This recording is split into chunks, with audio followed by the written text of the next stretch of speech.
When you're applying for a job, do you think it's okay to slightly exaggerate on your CV?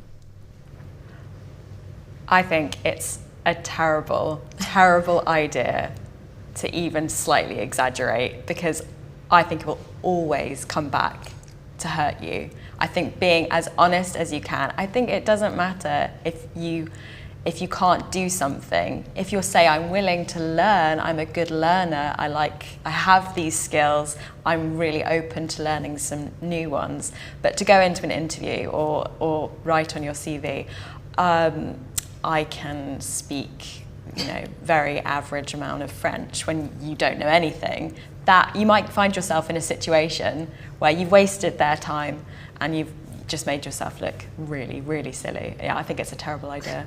And I would feel really uncomfortable. I'd say I'm quite an honest person, so if I can't do something, I'll just say it. I've definitely exaggerated on a CV.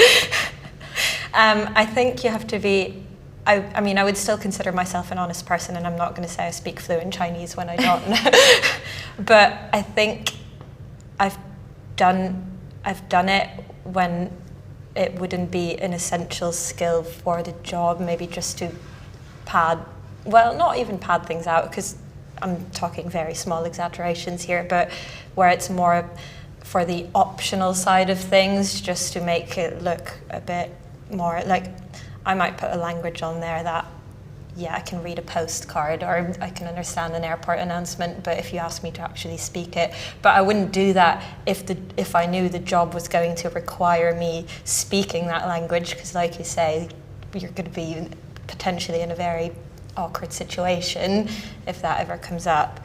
And I have had job interviews where they suddenly start speaking to you in another language to check whether you speak the language or not. So, but I think white lies are okay, personally. I swing between both. You shouldn't outright lie, because you will get caught out, and a lot of the times it could cost a company a lot of money if they employ you to do a job and then when you turn up you cannot do it, or to the ability that you have told them you could, and there's a lot of people to be affected. So you shouldn't lie, because you will be asked to use it. But the question didn't say where on the CV. So I agree with you, because when you're talking about hobbies, that is to see what sort of person you are, whether they would like you to work with them. So if you're quite a boring person and you don't have many hobbies, I think you should exaggerate a few to make yourself look a little bit more interesting. So I cook every single night, but that doesn't mean I enjoy cooking, but I'm happy to put down that I love cooking.